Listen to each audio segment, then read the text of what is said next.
14 de fevereiro, sexta, lição 7, jovens. Tema: o perigo de ceder à ira.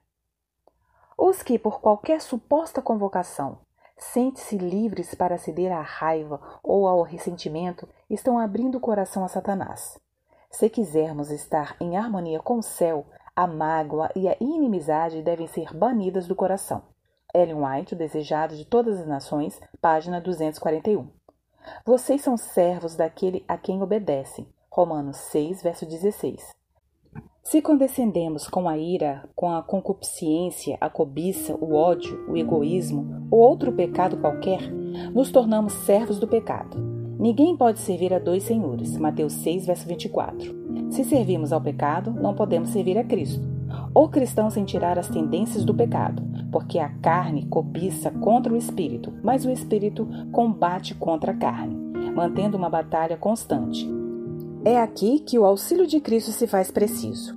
A fraqueza humana se une à força divina e a fé exclama: graças a Deus que nos dá a vitória por meio do nosso Senhor Jesus Cristo. Ellen White, Santificação, página 59.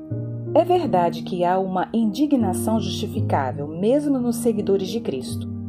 Quando veem que Deus é desonrado e seu serviço exposto ao descrédito, quando veio o inocente oprimido, uma justa indignação agita o coração. Essa ira nascida da sensibilidade moral não é pecado.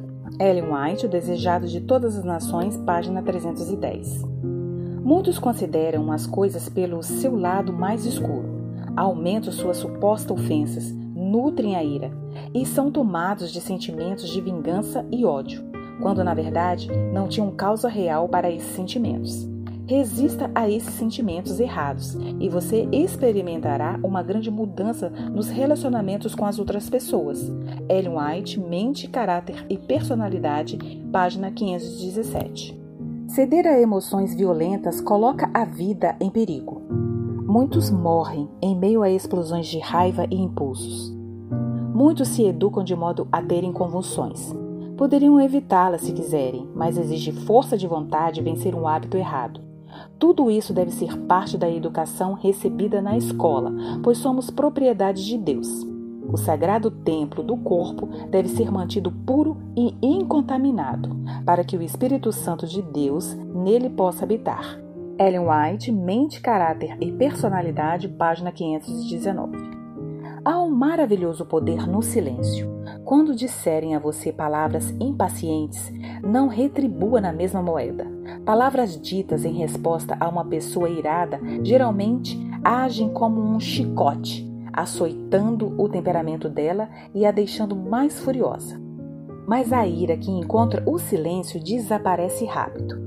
O cristão deve controlar a língua, decidindo firmemente não falar palavras ásperas e impacientes. Ao controlar a língua, poderá ser vitorioso cada vez que for chamado a passar pelo teste da paciência. Ellen White, Mente, Caráter e Personalidade, página 522. Entendendo a raiva como emoção humana. Então o furor de Davi se acendeu contra aquele homem, e ele disse a Natã: tão certo como vive o Senhor, o homem que fez isso deve ser morto. 2 Samuel 12, verso 5. Você provavelmente conhece a história bíblica em que o Senhor envia o profeta Natã para repreender Davi por atitudes erradas que haviam culminado em várias consequências negativas, inclusive o assassinato de um homem inocente.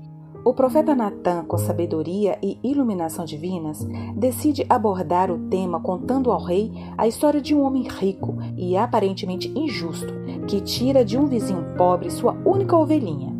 Ao ouvir a história, Davi despeja toda a sua ira contra o rico aparentemente desconhecido, até receber de Natã a sentença: esse homem é você. 2 Samuel 12, verso 7. Então Davi, em atitude de humildade e lucidez, reconhece: pequei contra o Senhor. 2 Samuel 12, verso 13. A raiva é uma das emoções humanas. Quando em Efésios lemos as palavras de Paulo: fiquem irados e não pequem, Efésios 4, verso 26. Ou em Tiago lemos: cada um esteja pronto para ouvir, mas seja tardio para falar e tardio para ficar irado, Tiago 1, verso 19. Entendemos que os autores estão reconhecendo a ira como uma emoção possível a ser experimentada. mesmo pelos filhos de Deus que desejam ser mais semelhantes a Ele.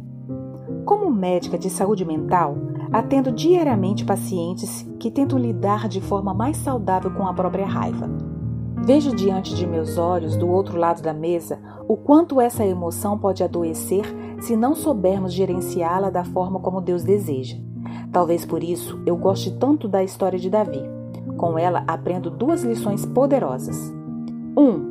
A raiva pode ser usada como motivação para mudanças positivas, quando com humildade ouvimos os recados que Deus tem a nos dizer, seja pela sua palavra ou por pessoas enviadas por Ele. 2. Mesmo diante de nossos maiores erros, muitas vezes cometidos em momentos de descontrole emocional, Deus está disposto a nos oferecer sua resposta de perdão. Desejo que, como Davi, você consiga, com o auxílio divino, fazer das situações negativas oportunidades para o crescimento nele. Diálogo aberto. Você já passou por alguma situação pessoal em que experimentou raiva ou ira? Quais foram as suas atitudes e que lições espirituais você pôde aprender com isso? Bem, amanhã tem mais, fim da lição. Bom dia e feliz sábado!